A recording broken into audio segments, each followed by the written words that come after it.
Hey again, everyone. Greetings. I'm back twice in a day. It's Naomi Wolf with the 1560 Geneva Bible reading Numbers 26, the Hebrew Bible, Masoretic text, the Chabad version, and the Revised Standard Version. Things are really heating up. We had the last 3 or 4 chapters. Sorry, I know I always get comments about keeping my hair out of my face. Once again, I don't have hairspray handy. You'll just have to bear with me. We went through the last 3 or 4 chapters about Balaam and Balak and how the Midianite king asked Balaam to curse the children of Israel. And Balaam said multiple times, I can't curse a people that God has blessed. And multiple times he said that God put in his mouth the sentence, I'll bless those who bless you and I'll curse those who curse you. So that happened.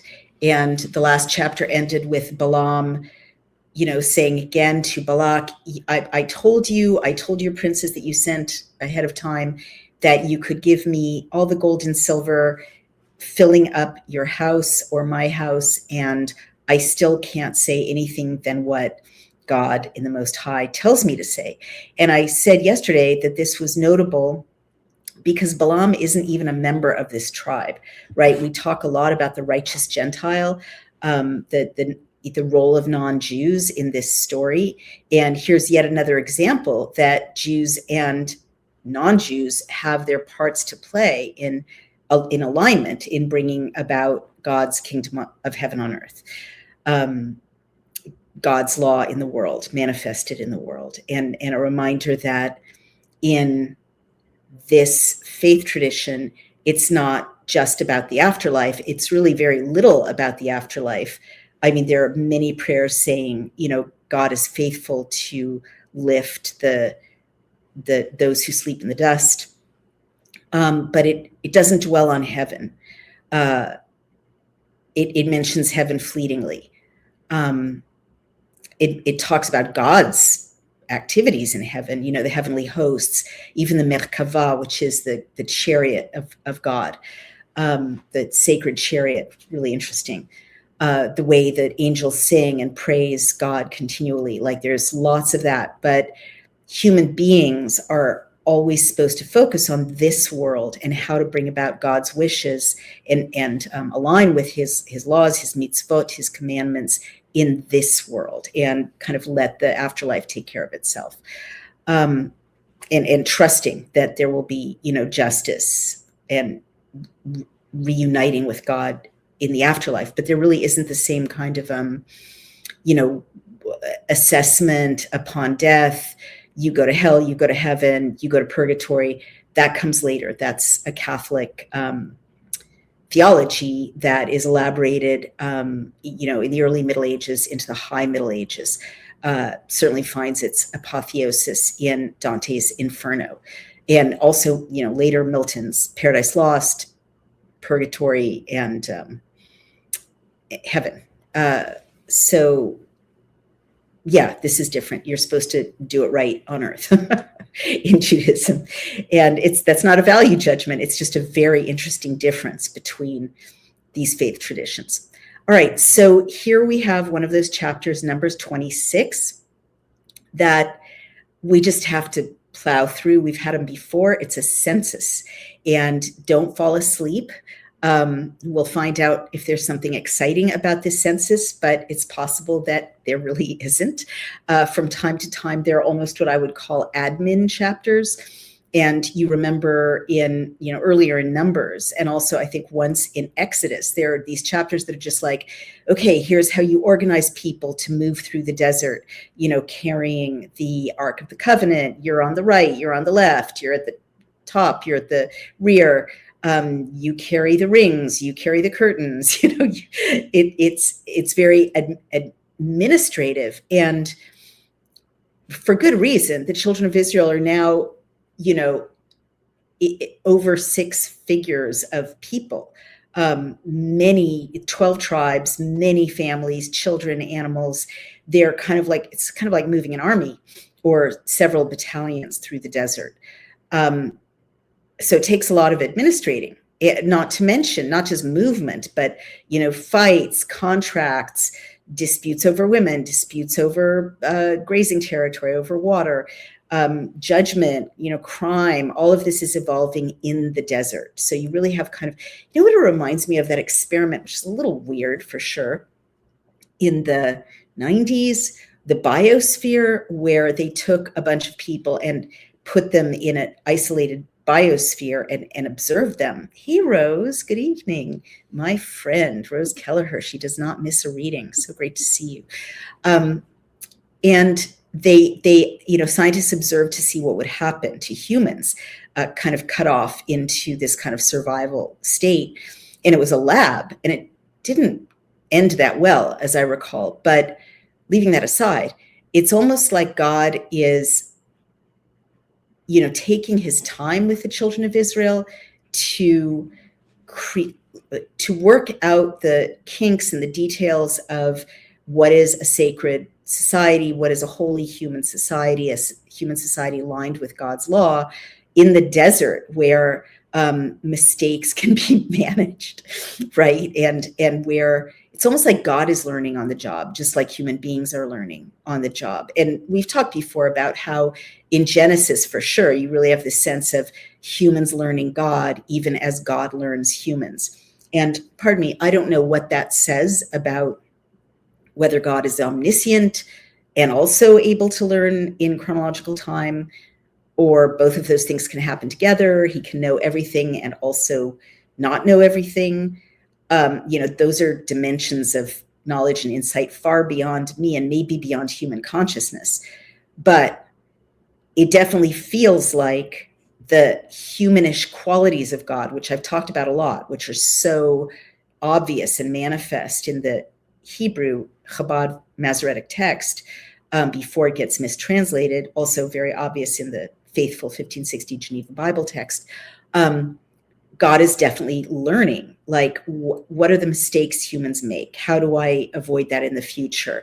I had one, and a lot of it is like administrative, like God learning how to manage humans in an organization almost, God learning how to manage a religion that is aligned with him. That's never happened before that we know in human history. So, and God says it's never happened before, right? In this text. So he's learning things like, okay, I had this one guy, Moshe, as the leader, but humans are different from God, and Moshe is tired, and Moshe is coming to me and saying, I can't deal with this, God. These people are too annoying.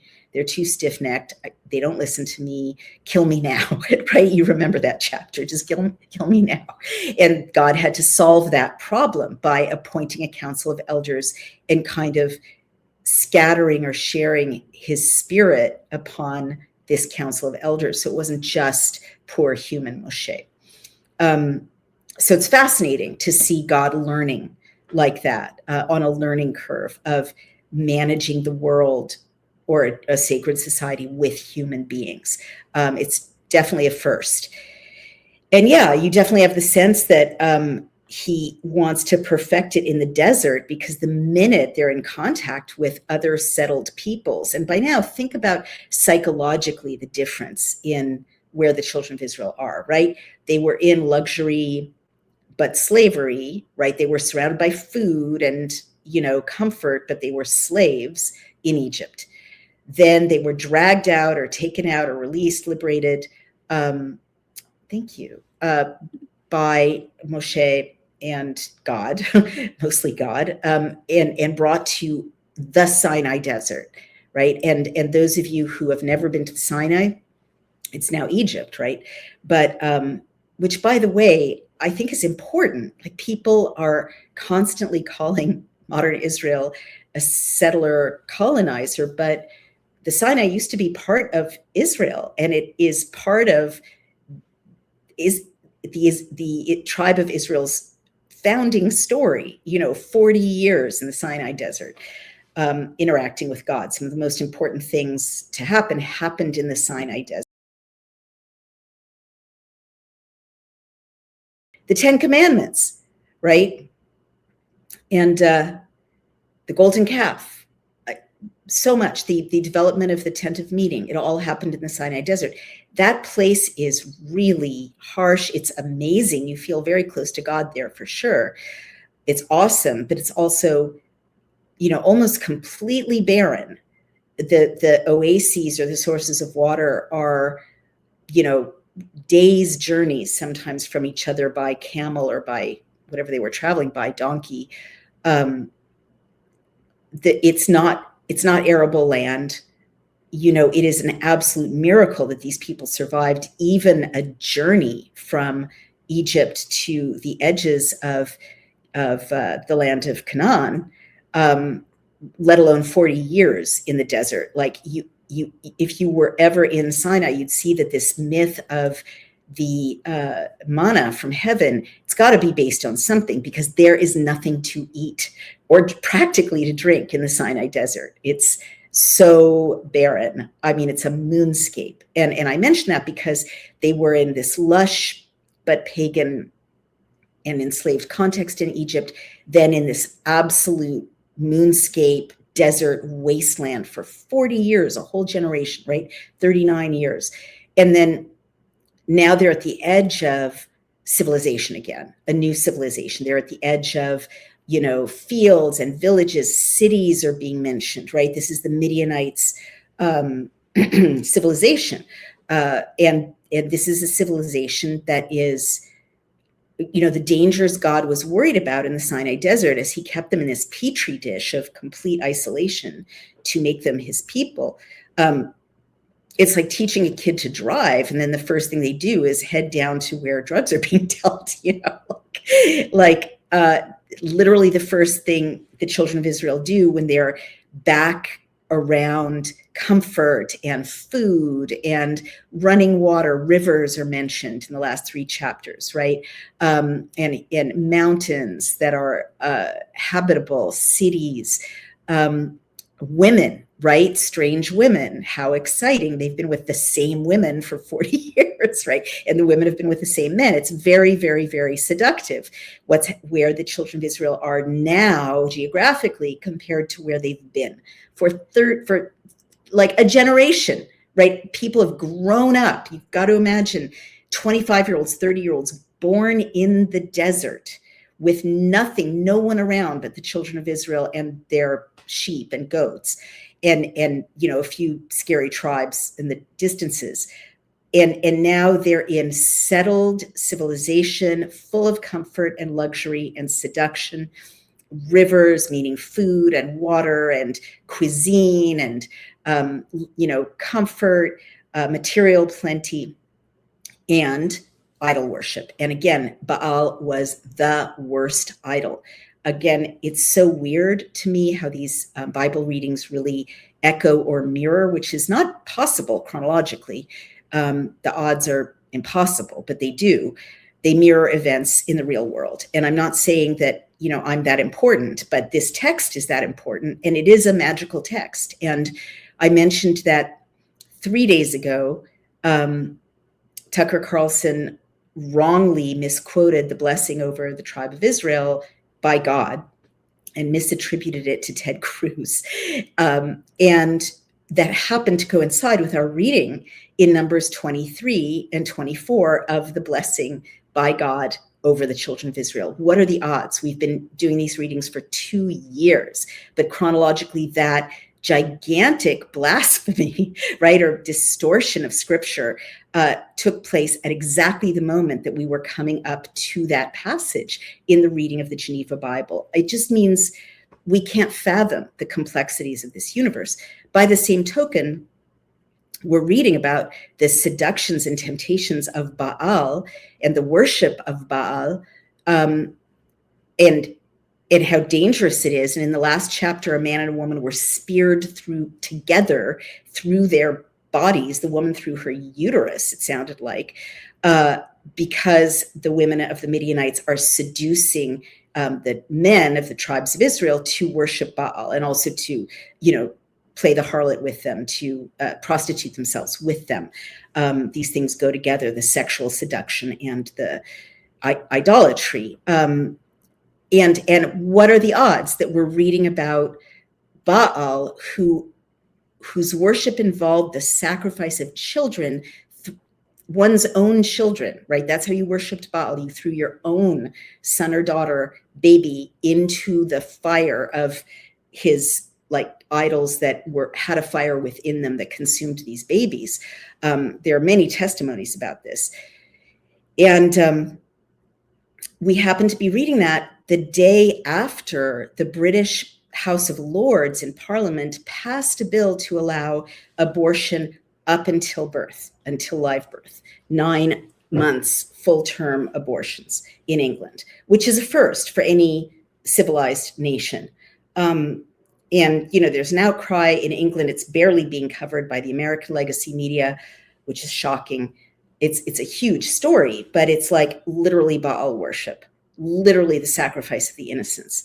What are the odds? But anyway, let's go ahead and see what Numbers 26 says. I can't promise you a thrilling ride, but these passages are, they're all important. They all add up to a larger whole. So let me share my screen. And you can, if you don't have a physical 1560 Geneva Bible, which if you can afford to get one, I recommend it. It's not cheap. It's about $40, $50, but it's a beautiful thing to own. But if you can't, understandably, times are tough. This is a free PDF at archive.org, the Geneva Bible 1560 PDF. And this is chapter 26, and it's an exact facsimile. And again, the subtext is not in the text. It's editorial. The Lord commands to number, that is to count, the children of Israel in the plain of Moab from 20-year-old and above. The Levites and their families, none of them that were numbered at Sinai go into Canaan, save Caleb and Joshua. So that's intense. And the note says, which came for their whoredom and idolatry. So let's see what is going to happen that caused that note. And now the text begins. And so after the plague, you remember there was a plague in the last chapter because God was so upset that the children of Israel were whoring around with false gods and, women of other nations, right? The Lord spoke unto Moshe and to Eleazar, the son of Aaron, the priest, saying, take the number of all the congregation of the children of Israel from 20-year-old and above throughout their fathers' houses, all that go forth to war in Israel. So Moshe and Eleazar the priest spoke unto them in the plain of Moab by Jordan toward Jericho, saying, where the river is near to Jericho, saying, from 20-year-old and above, ye shall number the people as the Lord had commanded Moshe and the children of Israel when they came out of the land of Egypt. Reuven, the firstborn of Israel, the children of Reuven were Hanoch, of whom came the family of the Hanochites, and of Palu, the family of the Paluites, of Heshron, the family of the Heshronites, of Carmi, the family of the Carmites. These are the families of the Reubenites, and they were number 340,730. And the sons of Palu, Eliav, and the sons of Eliav, Nemuel, and Datan, and Abiram. This Datan and Abiram were famous in the congregation and strove against Moses and against Aaron in the assembly of Korah, in that rebellion whereof Korah was head, when they strove against the Lord. And you remember that. You remember what happened. And the earth opened her mouth and swallowed them up with Korah when the congregation died, what time the fire consumed 250 men who were for a sign. And the note says that is for an example that other should not murmur and rebel against God's ministers. Notwithstanding, all the sons of Korah died not.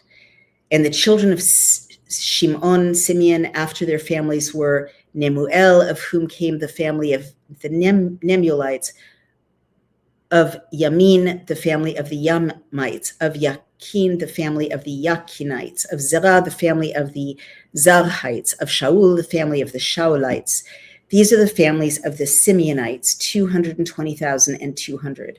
The sons of Gad, after their families, were Tzephon, of whom came the family of the Tzephonites, of Chagi, the family of the Chagites, of Shuni, the family of the Shunites, of Ozni, the family of the Oznites, of Eri, the family of the Erites, of Arod, the family of the Arodites, of Areli, the family of the Arelites. These are the families of the sons of Gad, according to their numbers, 40,500.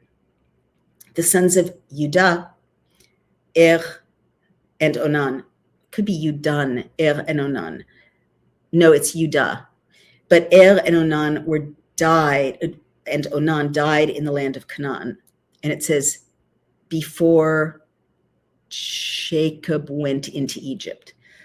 So were the sons of Judah, after their families. Of Shelah came the family of the Shelonites, of Pharez, the family of the Pharzites, of Tzerah, the family of the Tzatites. And the sons of Pharez were of Chephron, the family of the Chephronites, of Chamul, the family of the Chamulites. These are the families of Judah after their numbers, 70 and 6,500.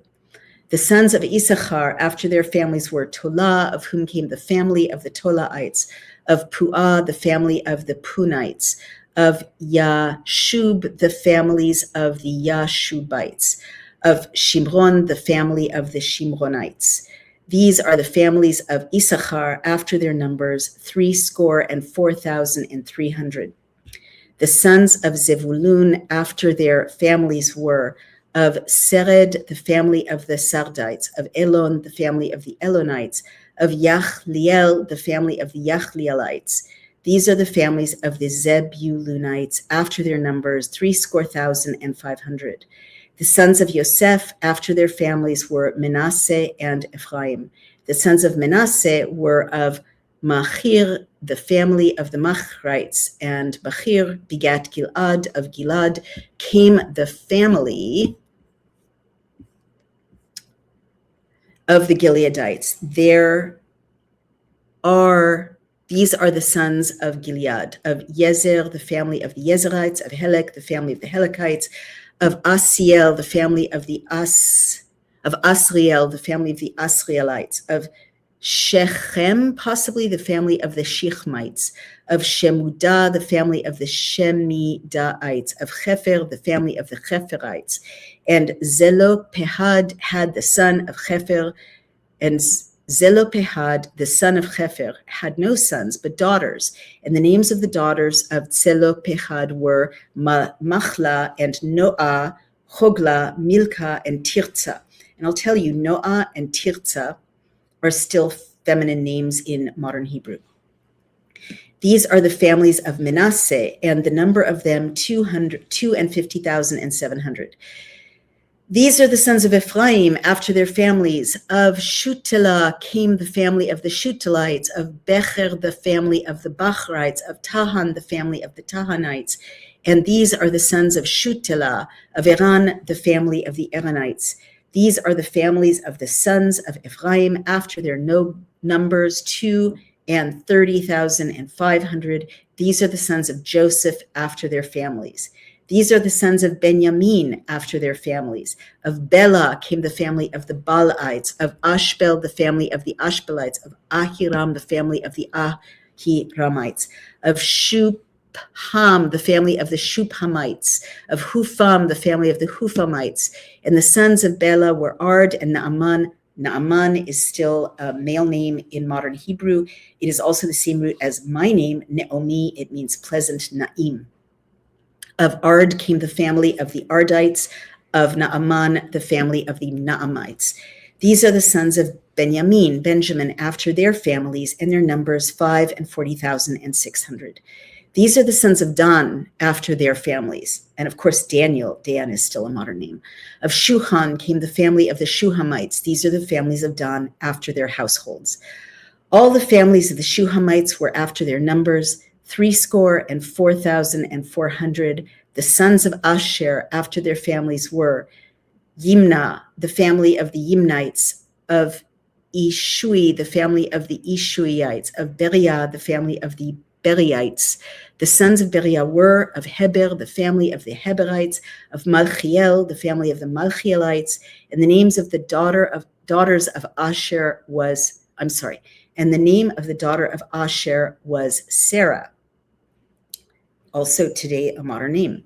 To this day, a 3,500-year-old name. Isn't that incredible? Like Abraham. These are the families of the sons of Asher after their numbers, 350,400. The sons of Naphtali after their families were of Yachzeel, the families of the Yachzeelites, of Guni, the family of the Gunites, of Yezer, the family of the Izrites, of Shilem, the family of the Shilemites. These are the families of Naphtali according to their households and their number, 540,400. These are the numbers of the children of Israel, 601,730. And the Lord spoke unto Moshe, saying, unto these the land shall be divided for an inheritance according to the number of names. This is why, you guys, so many people are trying to erase the reading of the Hebrew Bible and make sure that Christians don't read the primary text of the Hebrew Bible, because over and over and over again, and I'm not making a geopolitical claim, I'm just saying it's right here from 3,500 years ago. I'm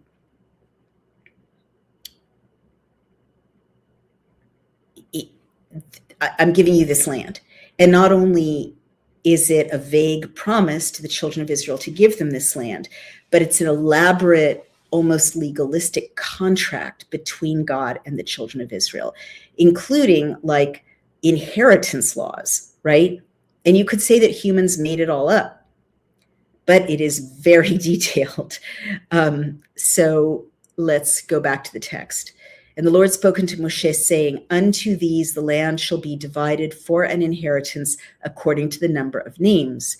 It's like a will. To many thou shalt give the more inheritance, and to few thou shalt give less inheritance. To everyone according to his number shall be given his inheritance. And I hope you hear the impact of these texts on modern ideas. Marx, of course, said from each according to his needs, to each according to his abilities, from each according to his abilities, to each according to his needs. And there's an echo in that of this, to everyone according to his number shall be given his inheritance. And this is kind of, it's not really Marxist, but it's definitely central planning, that the larger tribes get more land and the smaller tribes get less land. Or it's kind of like congressional districting, you know. Notwithstanding, the land shall be divided by lot according to the names of the tribes of their fathers, they shall inherit. According to the lot shall the possession thereof be divided between many and few. These also are the numbers of the Levites after their families. Of Gershon came the family of the Gershonites, of Kohat, the family of the Kohatites, of Merari, the family of the Merarites. These are the families of Levi, the family of the Libnites, the family of the Hebronites, the family of the Machlites, the family of the Mushites, the family of the Korhites, and Kohat begat Amram. And Amram's wife was called Yocheved, and Yocheved is also a modern Hebrew female name. The daughter of Levi, which was born unto Levi in Egypt. And she bore unto Amram, Aaron, and Moshe, and Miriam, their sister. So this is Moses' mom, Yocheved. And unto Aaron were born Nadab, and Abihu, Eleazar, and Itamar. And Nadab and Abihu, as you recall, died because they offered strange fire before the Lord. And their numbers were 320,000, all males from a month old and above, for they were not numbered among the children of Israel, because there was none inheritance given them among the children of Israel. These are the numbers of Moshe and Eleazar the priest, which numbered the children of Israel in the plain of Moab, near Jordan, toward Jericho. And among these, there was not a man of them whom Moshe and Aaron the priest numbered, when they told the children of Israel in the wilderness, meaning counted the children of Israel in the wilderness of Sinai. And the note says, wherein appears the great power of God that so wonderfully increased his people. Well, that's for sure. For the Lord said of them, they shall die in the wilderness. So there was not left a man of them save Caleb, the son of Jephunneh, and Joshua, the son of Nun. So that's the end of that chapter, you guys. And I don't think I'm going to read the Hebrew. I'll show you the Hebrew.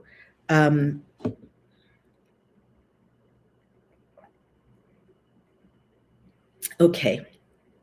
I've got lots of comments in the comments section already. So it just whips up so much emotion to this day, these conversations, this text from so long ago. I am going to let you glance at the Hebrew because it's always useful to look at it and to see if there's anything that really jumps out. But this is, again, mostly an administrative, can you see my screen? I think you can. Yes, you can. It's mostly an administrative chapter. But while we're going through this administrative chapter, which literally counts the families that descend from these 12 tribes, right? I guess a couple of things come to mind for me. One is that there is this chapter that counts all these people. And that word arises again, that theme, verisimilitude. Hey, my husband just came home. I'm live, baby. And of course, Brian is Loki's favorite. I've accepted that. Loki loves me, but he loves Brian best. But Brian's very, very happy because, I'm sorry, Loki's very happy, no doubt. Brian's very happy because Brian just came back from a trip. So verisimilitude. This is not an exciting chapter narratively. Not much is going on except for kind of a pause in the very dramatic narrative. They're in a dramatic place. They're near Jericho, near the Jordan River, where many, like 1,500 years later, Jesus Christ would be baptized by John the Baptist in that river, in the Jordan River. And it's like the outer edge of the land of Israel. And I think they're on the east. I think Moab is on the east because I know that Moses is going to die on the east of the Jordan River. And in fact, when I was in Jordan, I was taken, I guess there are many such hills, but that are called the place where Moses died, looking out over the plain in beautiful, stark plain in which you can see Jericho, one of the most ancient cities, if not the most ancient continually inhabited city on earth. And you can see this, the Jordan River, of course, and you can see the Judean hills, these beautiful bare hills going up to Jerusalem, right? So that is now no longer in the land of Israel, modern Israel, but which is why I note, I'm not making a geopolitical point, but the boundaries of biblical Israel are, bigger than the boundaries of modern Israel. I'm not saying that's good or bad. I think a two-state solution is great. I respect the Palestinian people and sovereignty. I am just noting that they're way over to the east of what is now what's called occupied territory of the West Bank, including East Jerusalem, which is Palestinian now. It's not part of the land of Israel today. But in the narrative from 3,500 years ago, they're on the edge of the promised land, and they're preparing to go into the promised land. So the reason I mention this word verisimilitude again is that there are all these names, and it's not, again, it's not a stirring chapter. It's not a heroic chapter. It's not a chapter in which anything happens except that people are counted and named. And that, again, is one of those narrative details, reading not as a theologian, but as an English major, that makes me think that something real happened here, because why name all these people unless they existed? The other interesting thing to me is that the priestly family, the Levites, had no land. They didn't get a chunk of the property that these people are about to move into and take possession of. Why? Because God always, forever, wanted their role to be as priests, not as farmers, not as warriors, not as city builders, but a whole 12th of the people are supposed to be a priestly family, just tending the temple, tending the sacrifice, tending the tent of meeting, and tending to the spiritual needs of the children of Israel. And so they don't have any land, making them very dependent on the piety of the children of Israel in order to live, right? They get a share, as you recall, of the meat offerings and the oil offerings and the flour offerings. That's their salary, essentially. And this became a problem, by the time that Jesus of Nazareth walked on the earth, because by that time, at least according to Jesus, and I'm sure I can imagine this happening, the priests in the temple, which at that time was the second temple, in a very incredible, splendid, amazing temple built by Solomon, much further on in the story, you can still see the stones of that temple in the form of what's called the Wailing Wall. That's the base of Solomon's temple. But it was a majestic structure, and the priests had become very rich and powerful by his day.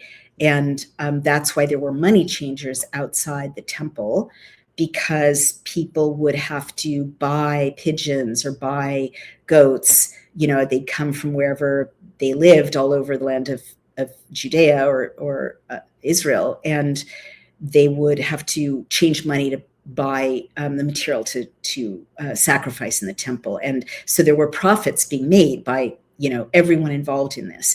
And you remember that Jesus of Nazareth overturned the tables of the money changers and was very critical of the priests, because he felt like they had become, like critiques of the Roman Catholic Church in the Middle Ages.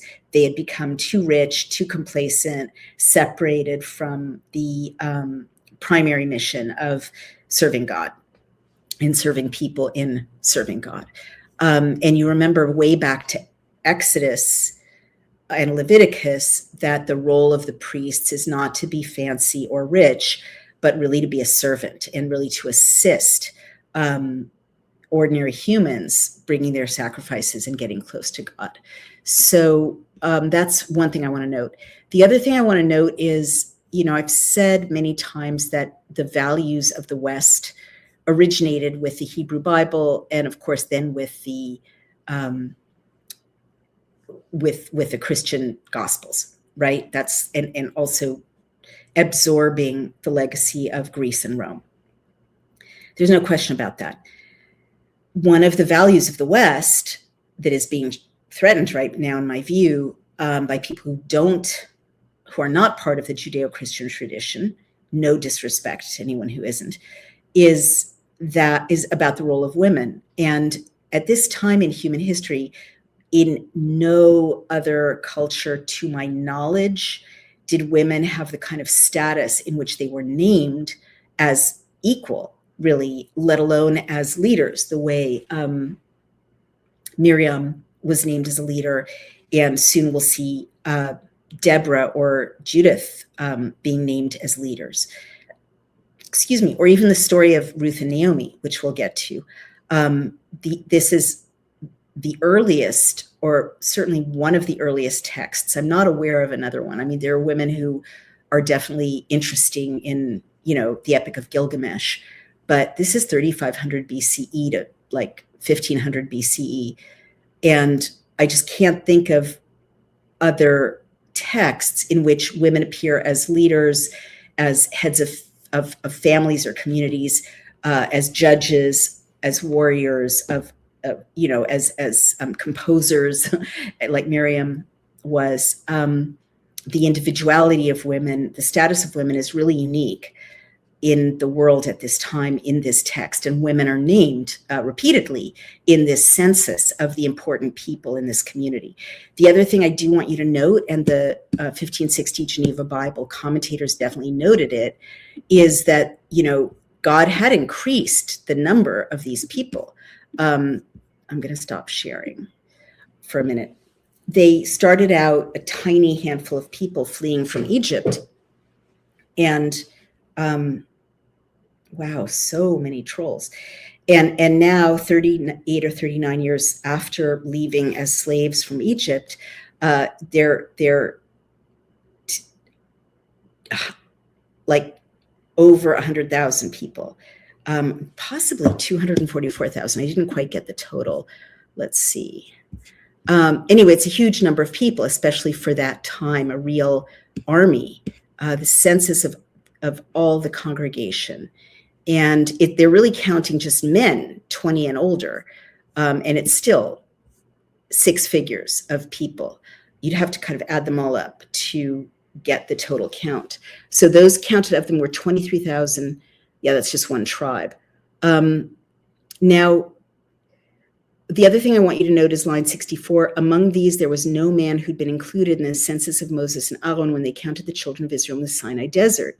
For the Lord had said to them, they shall surely die in the desert, and no one was left of them but Caleb, the son of Jephunneh, and Joshua, the son of Nun.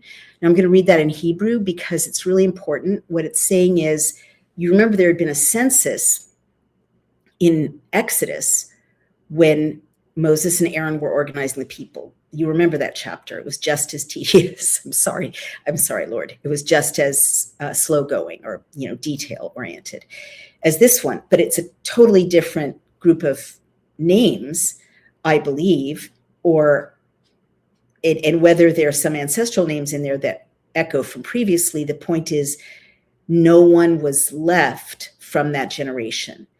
God kept them in the desert for 39 years so that the older generation that had worshiped the golden calf and betrayed him that way would die out and not enter the promised land. So he needed a whole new generation that had not betrayed him.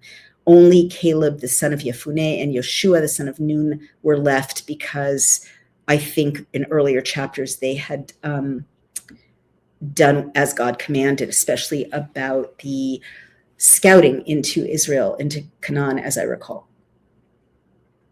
So it definitely is God saying, you blew it. The generation previously, he delayed them, for 39 years until that generation had died out, which is intense, right? We're definitely seeing that you don't mess with God's will, like serious things happen. Ube'ele, and in these, lo haya ish, there was not a man, mipkudei Moshe, from the census of Moses, ve'Aaron, and Aaron HaKohen, the priest, asher pakdu, an echo, which were counted when they counted et bnei Israel b'midbar Sinai, the children of Israel in the desert of Sinai. Because Amar Adonai lahem, said God to them, Mot yamutu, again that intensifier, the same root. Mavet is death. Mot is kind of a poetic version of the word death. Yamutu, they will die. Bamidbar, in the desert. V'lo notar mehem ish, and there will not be remaining from them a man. Ki'im Kalev, except Caleb ben Jephunneh, the son of Jephunneh, the Yoshua ben Nun, and Joshua, the son of Nun, meaning who will live to see and enter the land of Israel. And I'm going to just look very fast because lots of people have lots of things to say. Let's look very, very fast at the Revised Standard Version. Share the screen. Share the screen. Here we are, the Revised Standard Version. And you can see the screen. After the plague, the Lord said, take a census, and it's all pretty straightforward. And then they name them all. I'm not going to read all of that. You can see it. It's all the same names. I just want to get to where there's some narrative. These are the sons of Ephraim. These are the sons of Joseph. And you remember, the sons of Binyamin, you remember those names, Joseph and Benjamin, from the story of Joseph and Benjamin, Joseph and the coat of many colors, who was almost murdered by his brothers who were jealous of him many generations ago. And Benjamin, who loved him and whom he recognized when when the family went down to Egypt to ask for help during a famine. So all these stories are now coming together. These lineages are kind of interweaving. We remember Joseph, we remember Benjamin, and Naphtali. So this was the number of the people of Israel, 601,730. That's a lot. That's like a small city. It's a lot for that time. And to these, the land shall be divided for inheritance according to the number of names. To a large tribe you shall give a large inheritance, and to a small tribe you shall give a small inheritance. Every tribe shall be given its inheritance according to its numbers. That's fine. These were those numbered by Moshe and Eleazar the priest. But among these, there was not a man of those numbered by Moshe and Aaron the priest who had numbered the people of Israel in the wilderness at Sinai. For the Lord had said of them, they shall die in the wilderness. There was not left a man of them except Caleb the son of Yefuneh and Joshua the son of Nun. So it's pretty accurate. I've got to hand it to the RSV this time around. That chapter is quite accurate. But there we are. God is directing that there be a census preparatory to the children of Israel moving into the promised land and taking possession of it. And one reason, I mean, this is very interesting. There are so many things that are new in human society. One of the things you see here is the avoidance in advance of conflict and warfare via law. So God is literally creating a contract or a will, as I said, in which you get this and you get this and you get this. And it's going to be this big, and you're a smaller tribe, so you get that, and it's going to be smaller. So as to avoid what was absolutely endemic at this period and location, well, everywhere in human history, which was nonstop territorial conflict, especially because this was still a grazing society, right? They're not yet farmers. They're nomads. They're Bedouins with sheep and goats. That's their wealth. And so there's constant conflict around grazing sites and water in those societies. And so God kind of in advance is saying, I want it to be a peaceful settling of the land. I don't want you to fight among yourselves. You take this, and I'm putting it in writing almost. And that's a new thing. Again, it's a new way of doing human business. There have definitely been contracts in Egypt or agreements, and there have been agreements in, I'm sorry, I'm thinking of Gilgamesh, surrounding civilizations. But this kind of narrative law, I haven't seen at this time in history. Let's take a look at what people are saying. So I think I posted this because it was so nice. I too was converted as an adult and appreciate your open approach to understanding the scriptures. Thank you. I'm very grateful to you for that. And that's very cool. And Jersey Show, that's funny, says God learning. Is God knowing, all-knowing or not? This train of thought contradicts the message of Christ. #Zionism @Judaism. I'm not sure if you were with us when I asked that question. Can God be learning and all-knowing at the same time? Is there a way in which time works on God's level that can be true and we can't understand it? Because he certainly seems like he's learning with us in these texts. It does contradict Christianity and especially Catholicism, which has the idea of infallibility and of, well, certainly the Hebrew Bible has the idea of omniscience. God knows everything. God created everything. God created time. God knows the future. In fact, one of the prayers we sing is Yodea, a thing, Bikadmato, in advance of its occurring. Kodem means beforehand, in its beforehandness. So God is definitely able to foresee everything, create everything, enact everything, encompass everything in the Hebrew tradition. And it's not Jewish theology that I'm raising when I say it looks like God's learning.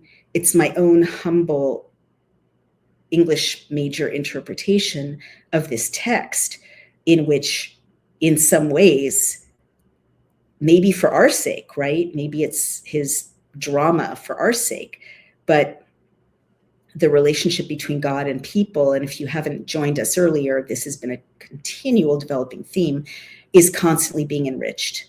And there's a feedback loop. It's like, machine learning, right?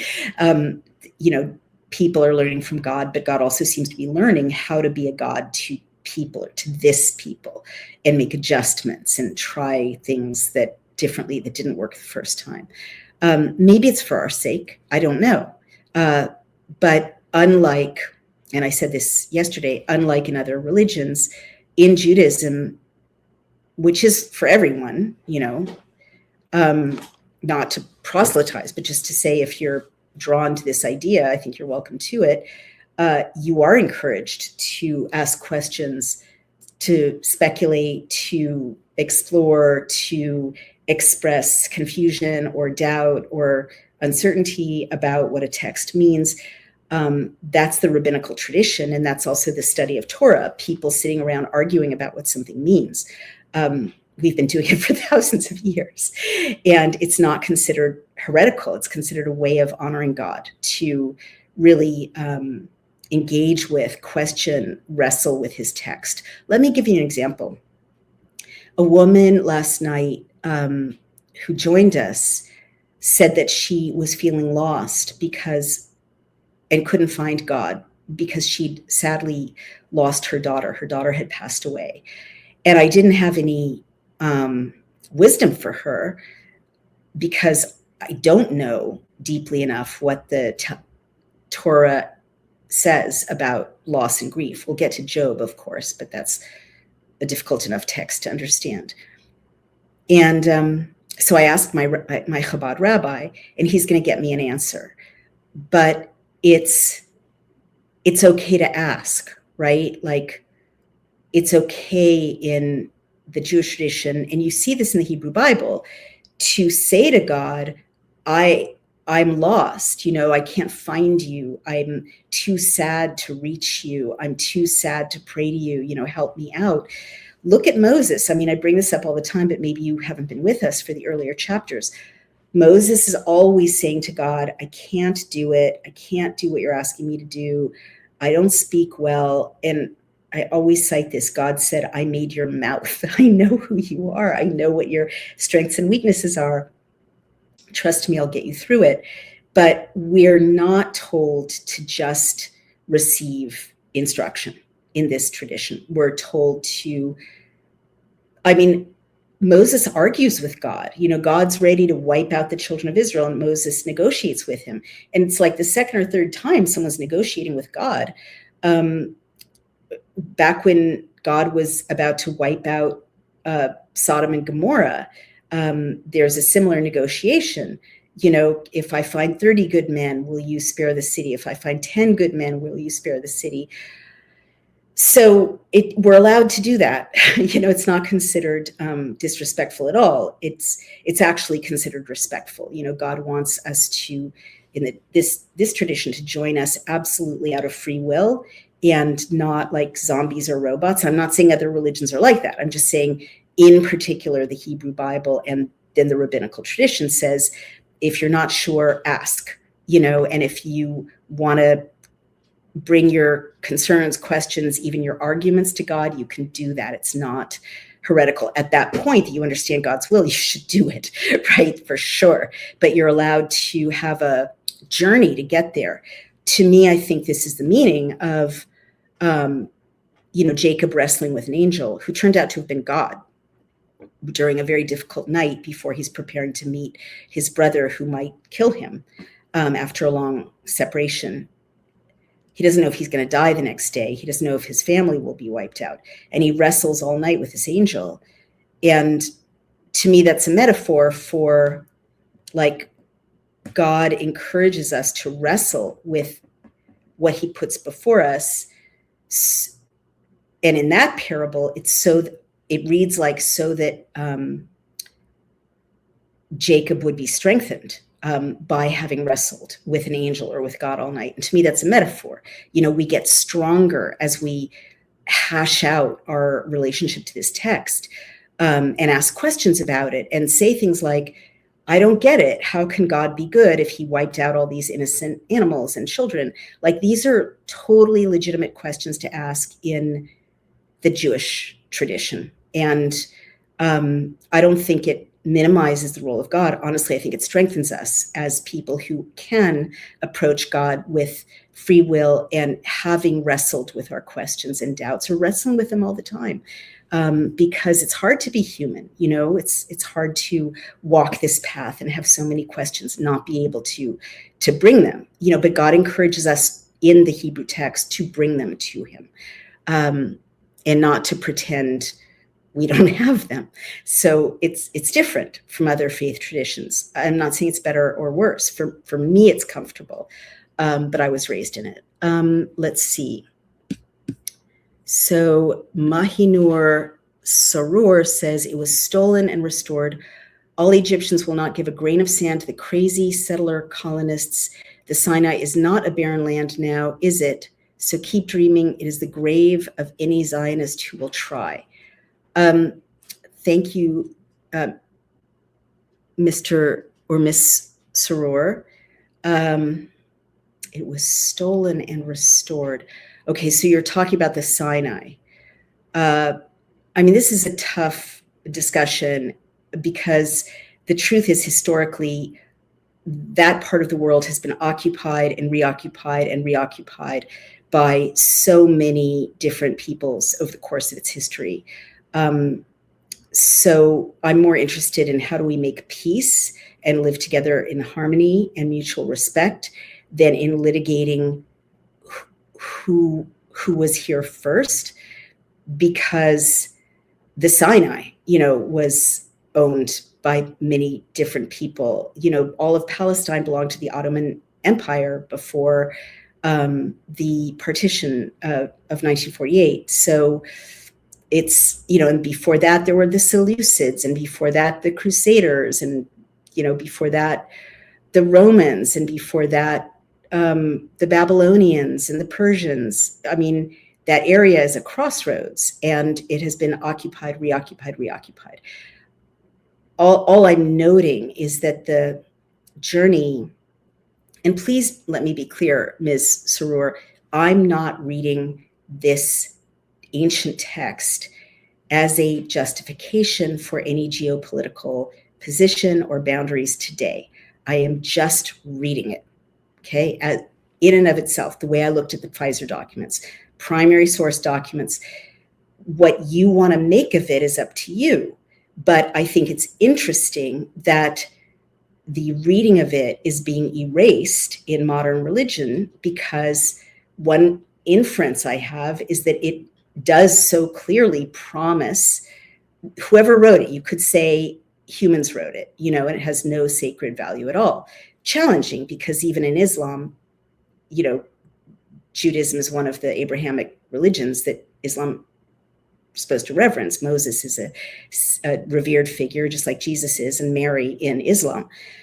But I'm just noting that over and over and over again, this text does say to this tribe, this is your home.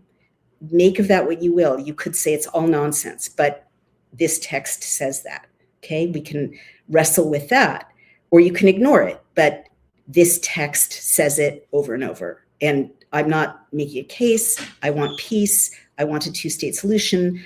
I'm just reading an ancient text, okay? Crazy settler colonists, I don't think that's a fact-based phrase. I think that's rhetoric that's kind of inflammatory. I've always spoken up for peace between the Palestinians and the Israelis. I've always spoken up for a two-state solution, and I don't call Palestinian activists crazy. The Sinai is not a barren land now. That's awesome. Is it? No. So keep dreaming. It is the grave of any Zionist who will try. Well, that's a threat of violence, and I prefer not to have threats of violence in this very peaceful reading. So thank you for your contribution. If you want to continue to be part of this discussion, I'd love it. I think a Muslim perspective, if you are Muslim, is very valuable, but please don't make threats of violence. Alrighty, so let's go on. What's the purpose? Let's see. Anyone else experiencing interruption? That's interesting. That's interesting. I don't know. Jamie Jimenez says, what's the purpose of these readings? Just to read them, just so you know what's in the Hebrew Bible and the 1560 Geneva Bible, which is a beautiful, accurate translation. And also I've been comparing both of those translations to typical Revised Standard Version, modern translation, Christian translation, which has many, many mistranslations. And excuse me, the headline of the mistranslations is they almost all tend to make God less adorable than he is in the original, and also to falsely prioritize the role of organized religion and the priest. Whereas in the Hebrew original, God is completely available to anyone at all times. He's visible often, he shows up, he's accessible, you can chat with him. You don't need a priest, you don't need a synagogue, you don't need a church. And that's kind of written out of a lot of modern translations. Let's see. And now we have another argument. Is this for real? And to prove that Jews are the chosen ones, are you suggesting that Israel should expand even more? All that story is made up. You know, my friend, I can't say who wrote the Torah. I can't. All I can do is read it. And when you say, is this for real? I don't know what religion you are, but for 2,000 years, Christians have been reading the Old Testament. It's only recently that Christians have been encouraged not to read the Old Testament. But for 2,000 years, this was Christians' Bible too. So yeah, it's for real. And I'm not making a case that Jews are the chosen ones. I do think it's important to hear for yourselves the way that the notion of chosen people is phrased by God, because it's very different from the way, I'm sorry, but ignorant people mischaracterize it. As I've said before, when God in the Hebrew Bible talks about, I'm choosing you, it's tasking you with a responsibility. It's not you're better. It's not I love you more. Nothing like that. It's like, this is your job. 613 commandments. You have to keep the tent of meeting going. You have to, walk in righteousness. You have to communicate my law to the rest of the world, which miraculously, again, did happen, in my view, through Yeshua, this radical rabbi who took these teachings and distilled them for everyone, and also other modern people who are drawn to, of whatever religion, who read the Old Testament. It really did happen. This tiny sect did transmit God's law all over the world. Interestingly, we were exiled and scattered all over the world. Well, the transmission of God's law came with us, but also, was manifested all over the world through the figure of Yeshua, this radical rabbi who walked around in Palestine. Or actually Judea and Galilee at that time. So I'm not reading the Hebrew Bible to back up any geopolitical position. I just started reading it 2 years ago because I had a very strong prompting that I needed to. I thought it was kind of a quixotic, weird thing to feel like God wanted me to do. I thought no one would pay attention. Now we're in the top 100 or 200 podcasts for Judaism in many countries around the world, including the Republic of Congo, which I think is super cool. But all I'm doing is reading an ancient text, just reading it and comparing it to modern versions. What's your take on the Leviticus roots of the righteous poor, self-exiles of Maccabean period in Qumran, land of Onias, etc., becoming the roots of apocalyptic literature that leads to Christianity? Sasha Dix. That is a fascinating question. I kind of know what you're talking about. I'm definitely studying that. But I do think and believe, and I'm reading books by a historian named Robert Eisenman, others about the Qumran community, which was this group of zealots, really like very, very, very rigorous Jews who were holding themselves apart from the rest of society to maintain absolute purity. And there's a strong suggestion that they were early Jewish followers of the brother of Jesus. And there are mentions of like the righteous teacher in the Dead Sea Scrolls. And it's so interesting to me that the Catholic Church hid some of the Dead Sea Scrolls until Robert Eisenman was able to pry them out of their grasp. And they do seem to suggest that there were Jewish Christians led by Jesus's brother who may have been in Qumran following a version of Messiah that is much more, and I talked about this yesterday, much more aligned with the tradition of the Messiah in the Hebrew Bible, the version of the Messiah that Jews were expecting in the first century when Jesus showed up and, implied that he was the Messiah, and other people said it as well. And the version that this group was pursuing was nationalist, because the Jews at that time were under severe oppression by the Roman Empire, and it was a Messiah that would redeem them to a sovereign nation the way they had been under Solomon and David, and also militaristic, a physical like warrior like Bar Kokhba, who was led a Maccabean revolt later.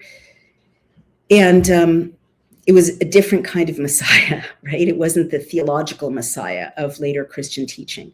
So it does seem like Judaism in the first century was one kind of Jewish Christian whole, and then it kind of separated. With Paul's teaching, this one went off in this direction and was preached to pagans as well as Jews all over the Roman Empire and distant lands in Asia Minor. And this one got cut off and eradicated. And I just think that's so interesting, the Jewish Christians in Qumran who may have followed Jesus's brother. So I don't know if that is exactly what you're talking about, but to me, it's very intriguing, because to me, I don't see why Jews wouldn't have followed Yeshua's message in that time largely, right? Not all of it, for reasons we talked about yesterday. God says clearly in the Hebrew Bible, no gods but me, no gods but me. So they can't follow it the way later Christian theology says you need to follow Jesus, but they could have followed Jesus's teachings in Qumran in a different version, if that's what you're referencing, Sasha. Let's see. It was stolen and restored. That's pretty much it for the comments that I can see. So we've gone a little bit over, but we tend to be doing that these days. I don't see any other questions or comments. So I will just say I'm pretty proud to have done this 3 nights in a row, because, I'm trying to read this every day for 6 days at a time and then take a break on Shabbat. So I could try to do an early taping tomorrow, and then that'll be 4 days in a row before Shabbat begins. But thank you.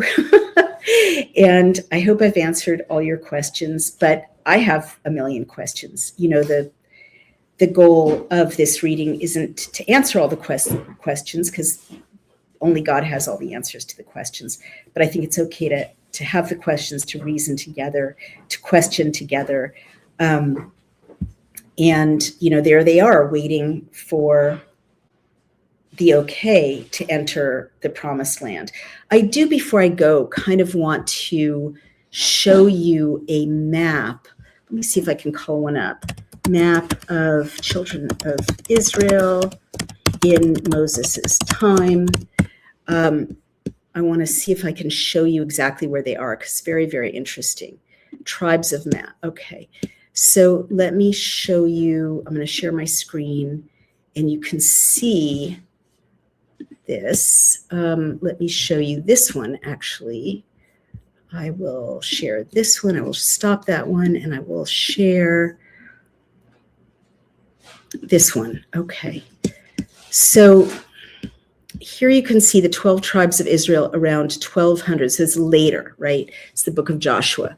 But can you see this map? Can you see it close up? Good. So I'm going to go into this map and try to enlarge it. But the children of Israel right now are about, there's Jericho. Can you see where my little pointer is? My little, what is that called? Magnifying glass. So this is what we've just read, right? These are the 12 tribes.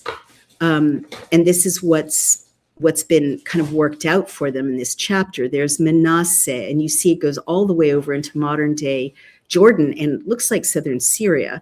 There's Naphtali. It goes now way up into what's modern Lebanon. Asher goes way up into what's modern Lebanon.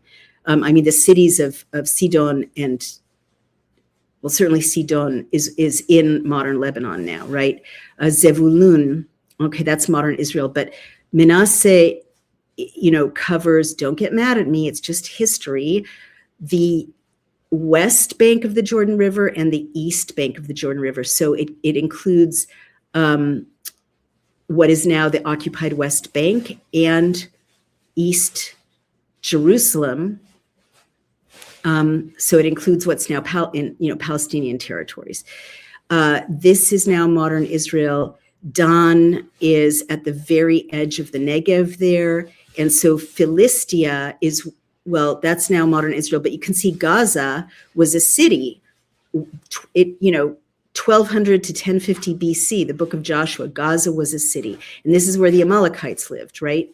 And so and here's Moab, right? So they've come up from the Sinai, the wilderness of Tzin. You remember the last few chapters, they've been in the wilderness of Tzin. They've been sending spies in or scouts to check out the promised land here, what would become Judah's land and Benjamin's land, Dan's land, but it wasn't yet. It was filled with other people. And the Edom is where, and Moab are where they've had if I read this correctly, the discussions, they're camped around here, if I read this correctly, or heading up this direction. And the Moabite king is the one who asked Balaam to curse them. And so then they're going to head up further north, and it's on Mount Nebo, as I recall, that Moshe is going to die looking out over the plain, heading, looking toward Jerusalem, but not able to cross over into the promised land. And so that's where they are. And it's so interesting. There's Jericho. And again, I highlight that because Jericho is such an ancient city. So right now they're camped all around here and waiting to go in to this land that God has promised them. So that's just really interesting. A lot of that land is no longer modern Israel. A little bit of it, like bits of Ashdod and Ashkelon, are modern Israel, whereas they weren't part of the 12 tribes of Israel. But this is settlement that goes back 3,200 years, right? 3,000 years. So it's really something to look at. And they've come a long way, man. They've come a long way. And it's just very interesting to imagine where they are. And I have been, of course, to Jordan, beautiful country, wonderful, wonderful, wonderful people. And I've been to those vistas, as I mentioned, where you can see across, you can see the Dead Sea, you can see the lights of Jericho. It's a very ancient city, which is, again, no longer in modern Israel. It's in Palestine now. And you can see all the way to the Judean hills. You can't really see Jerusalem, but you can see the hills that surround Jerusalem. And it's just one of the most moving and kind of heartbreaking sights in the world. It feels so uplifted, but you can really imagine being Moshe and looking across, and God is saying to him, you're going to die here. You're not going to cross over. And and he dies, seeing this promised land, but never setting foot in it after all he did to bring his people out of Egypt with God's mighty hand, as the text always says, all the way through the desert, all the way up the wilderness into the, into the northern wilderness, into where the Moabites are. Now we're in what's southern Jordan, modern southern Jordan. We're looking across into a country fully occupied by their tribes, right? And God's like, a whole new generation has risen. I'm going to bring you over into that, but only 2 of the previous generation, not even including Moses or Aaron, are going to live to cross over. Very moving. Again, I'm not making any claims for it. It's just the text from, millennia ago. All right. So thank you all. I hope I've answered a lot of your questions. And, I hope this has been helpful. And I'll see you tomorrow, Numbers 27. Have a wonderful night. Thank you. And remember, please do support this work if you care about it. It takes a lot of people to get these videos out. I think it's very moving that we're one of the top Judaism podcasts in places like the Republic of Congo and Indonesia at times, Australia, Canada, the United States sometimes. But it takes a lot of people and a lot of resources to get that out there. If you care about these readings, please do support us by going over to Substack. Dr. Naomi Wolf reads the Geneva Bible. It's on my page Outspoken, and become a paying subscriber if you would, or you can make a one-time donation over at dailyclout.io, or a recurring donation. It all helps. Thank you so much. Take care. Thank you.